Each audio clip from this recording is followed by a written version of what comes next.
Good morning, class. We are discussing the chapter Units and Measurement, in which we are discussing in the last video the dimensional analysis. Today we are going to discuss some basic dimensions and some numerical based on the topic dimensions. So first of all, we are here to discuss some basic dimensions. Let us suppose firstly we are going to discuss dimension of area. Area is basically बेटा length into breath. Length भी आपकी distance में major होती है और breath भी आपकी distance में मेजर होती है। दैट इज दोनों की ही आपकी डायमेंशन क्या हो जाएगी, लेंथ हो जाएगी। तो एरिया का क्या हो जाएगा, length into length, that is L square. Base are same so power will be added, 1 + 1 that is 2। तो अब आप इसको अगर डायमेंशनल फॉर्मूला के टर्म्स में लिखोगे तो कैसे लिखोगे बेटा, MLT की फॉर्म में लिखते तो m की power 0 because here is no part of m, L की पावर 2 और T की power 0। This is the basic dimension of area. Come to the next point, volume. Volume का बेसिक फॉर्मूला क्या होता है आपका, volume is equal to length into breadth into height. All the three terms are measured in terms of distance, so all are in dimension of length. So L into L that is L cube. When you will write the dimensional formula, then what you will write, m0 L cube T0, because volume में मास और time का कोई component नहीं है तो इनकी power हम 0 कर देंगे। जब पावर 0 कर देते हैं तो किसी की भी पावर 0 दैट इज टी की पावर 0 दैट इज 1। किसी भी चीज की पावर 0 करने पर उस क्वांटिटी की वैल्यू 1 हो जाती है। और अगर एल क्यूब को 1 से मल्टीप्लाई करोगे then it will convert in terms of 1 only, L cube only. Next is density. Density का basic formula mass by volume. Mass का फॉर्मूला m, वॉल्यूम का अभी अभी चेक किया हमने एल क्यूब, तो m by L cube. m by L cube m1 L की power -3, जब नीचे से डिनोमिनेटर से न्यूमरेटर में जाएगा तो पावर चेंज हो जाती है, साइन चेंज हो जाता है। तो L की पावर -3, T की पावर 0। बेटा यहाँ पर T की पावर 0 है बिकॉज T तो इस पार्ट में है ही नहीं, तो यहाँ पर T की पावर कितनी आ जाएगी, 0। Next is velocity. Velocity is displacement upon time. Displacement को आप किसी में मेजर करोगे, लेंथ में, length upon time, that is LT-1। तो वेलोसिटी की डायमेंशन आप क्या बोलोगे बेटा, m0 L1 T-1। Next is acceleration. Acceleration में आप क्या बोलोगे, वेलोसिटी अपॉन टाइम। वेलोसिटी की डायमेंशन अभी अभी चेक करी, LT-1 एज इट इज रखोगे, नीचे टाइम आ जाएगा।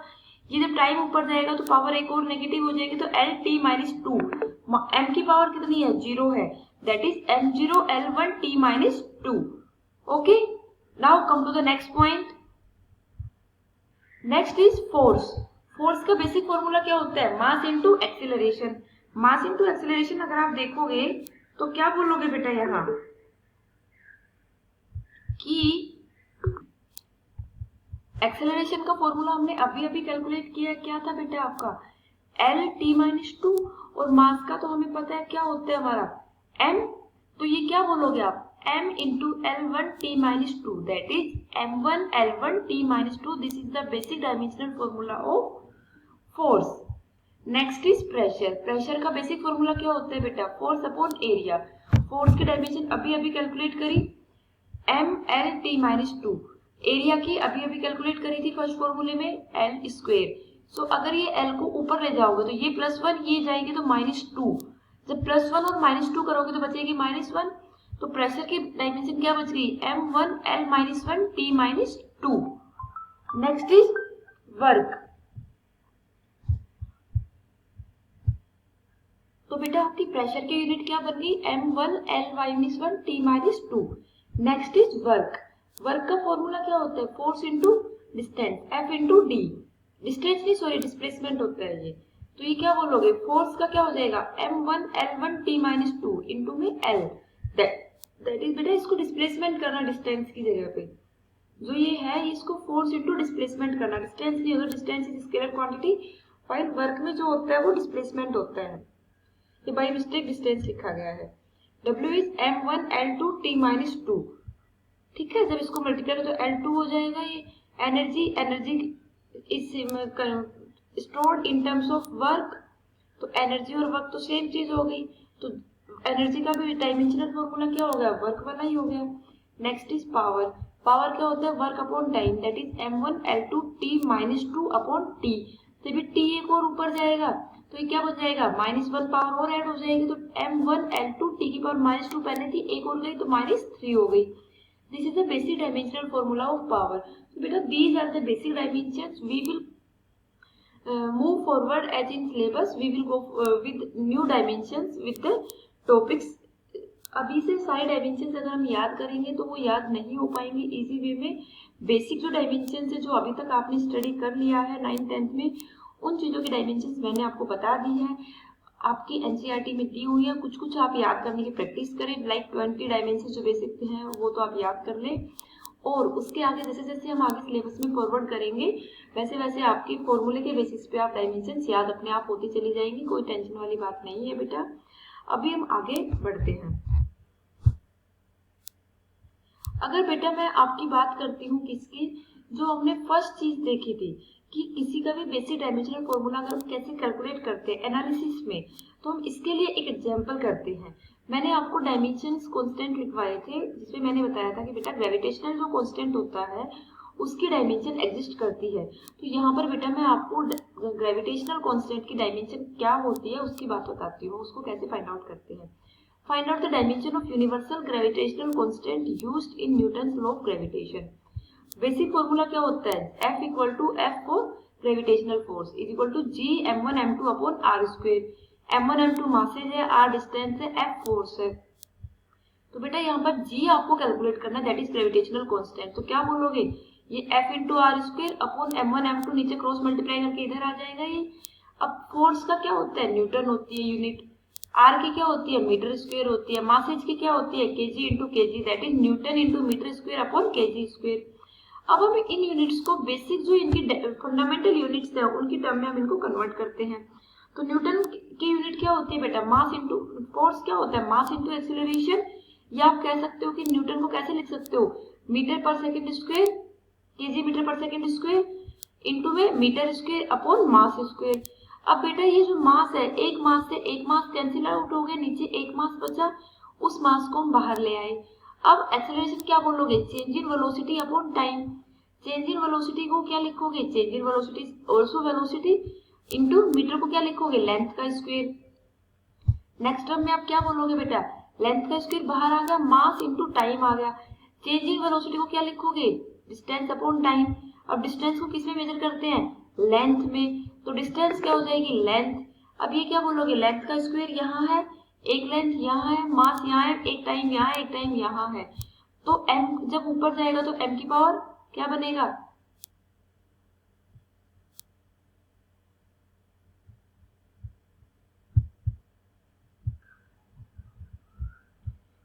यहाँ पर जो आपकी डायमेंशन हो जाएगी बेटा, ये m जो नीचे है ये जब ऊपर जाएगा तो ये पावर माइनस हो जाएगी, तो ये पावर आएगी आपके माइनस की, m की पावर 1 जो है ये -1 आएगा, और L क्यूब ऊपर है ही, और ये t की पावर जो 2 है प्लस का नीचे वो ऊपर जाएगा तो क्या बन जाएगा, t की power -2। This is the dimensional formula of gravitational constant, m-1 L cube t-2। Come to the next question. बेटा ये आपका जो क्वेश्चन है ये एनसीईआरटी से है, एनसीईआरटी का क्वेश्चन नंबर 3 है। A calorie is a unit of heat और energy। मैंने आपको बताया हीट और एनर्जी सेम ही टर्म होती है आपकी, और वर्क भी आपका सेम डायमेंशनल फॉर्मूला रखता है। कैलोरी में इसको बताया गया है, और क्या दिया गया है, इसको 4.2 जूल के बराबर दिया गया है। ठीक है, कैलोरी में इसको बताया गया है, एक कैलोरी में इसको किसके बराबर दिया गया है, 4.2 जूल के, वे 1 joule is equal to 1 kg metre square second power -2। तो ये आपको डायमेंशन दे दी है। ठीक है, suppose we employ system of units in which the unit of mass equal alpha kg। दूसरा कोई सिस्टम है, एक सिस्टम तो आपको ये दे दिया गया है, दूसरा सिस्टम है n1 की वैल्यू 4.2 दे दिया, और ये आपको सारी वैल्यूज दे रही है। दूसरा सिस्टम है उसमें मास दिया है अल्फा kg, लेंथ की यूनिट दी है बीटा मीटर, और टाइम की यूनिट दी है gamma second. Show that A calorie has a magnitude of 4.2। ये आपको कैलकुलेट करना है कि आपको ये एक जूल वाला जो सिस्टम है, दैट इज जूल किस में होती है, एमकेएस यूनिट होती है एनर्जी की या वर्क की आप बोलोगे, और जो आपका दूसरा है कैलोरी, ये आपकी सीजीएस यूनिट होती है। तो आपको एमकेएस से सीजीएस में यहाँ पे कन्वर्ट करना है। इस सिस्टम के लिए बेटा आप क्या बोलोगे कि डायमेंशनल फॉर्मूला ऑफ एनर्जी आपको दिया है KG metre square per second square. तो वहां से आप क्या लिख सकते हो, KG that is metre, sorry mass L2 T-2 लेट। अब हमें क्या करना बेटा, दो अलग अलग सिस्टम्स है हमारे पास, M1 L1 T1 और M2 L2 T2, दो अलग अलग चीजें हम उसमें कंसिडर करेंगे। जैसे कि मैंने आपको कल के वीडियो में बताया भी था कि M1 L1 T1 and M2 L2 T2 are the units of mass length and time in two given system. तो M1 में कितना दिया हुआ है आपको, 1 की टाइम में दिया है, 1 की टर्म में, तो 1 kg। L1 में कितना दिया है, 1 मीटर, और T1 में कितना दिया है, 1 सेकेंड। जबकि M2 L2 T2 में क्या दिया है बेटा, अल्फा kg, बीटा मीटर और गामा सेकेंड। अब हमें फिजिकल क्वांटिटी है जिसमें कि उसके मैग्नीट्यूड और उसका प्रोडक्ट दोनों ही चीजें ऑलवेज कांस्टेंट रहती है। मैग्नीट्यूड और उसकी यूनिट का जो प्रोडक्ट है दैट इज की अगर मैं बोलूं 1 मीटर इक्वल टू में 100 सेंटीमीटर, तो 1 मीटर मैंने वो पहले भी एक्सप्लेन किया था कि N1 U1 is equal to N2 U2 हो जाएगा उसका। अब हमारे पास बेटा क्या बोलोगे आप कि N2 जो है वो हमें फाइंड आउट करना है, N1 आपको 4.2 दिया है, U1 आपकी क्या है, ये यूनिट्स है, 1 kg, 1 मीटर और 1 सेकेंड।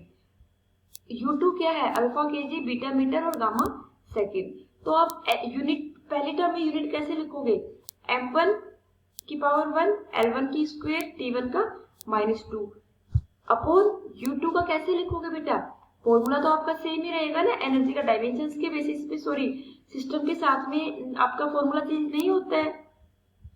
तो M2 की पावर 1, L2 की पावर 2, T2 की पावर -2। अब क्या लिख सकते हो बेटा, आप इसको अलग अलग सेपरेट कर सकते हो तीनों को, M1 बाई M2 की पावर 1, L1 बाई L2 की power 2 and T1 by T2 की पावर -2।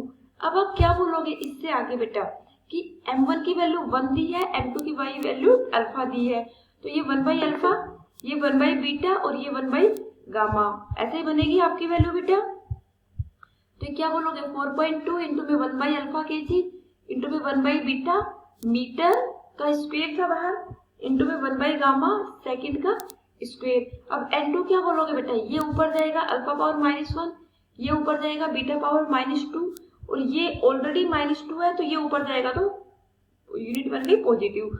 तो N2 किस में कैलकुलेट करवाना था, उसको 1 कैलोरी का इक्वल दिखाना था, तो 1 calorie is equal to 4.2 alpha power -1, beta power -2, gamma power 2। So students, this is the conversion of one unit system into another unit system। बेटा आपके शॉर्ट न्यूमेरिकल्स भी दिए हुए हैं, you have to go through that, watch this video twice or thrice so that this example will be clear to all of you।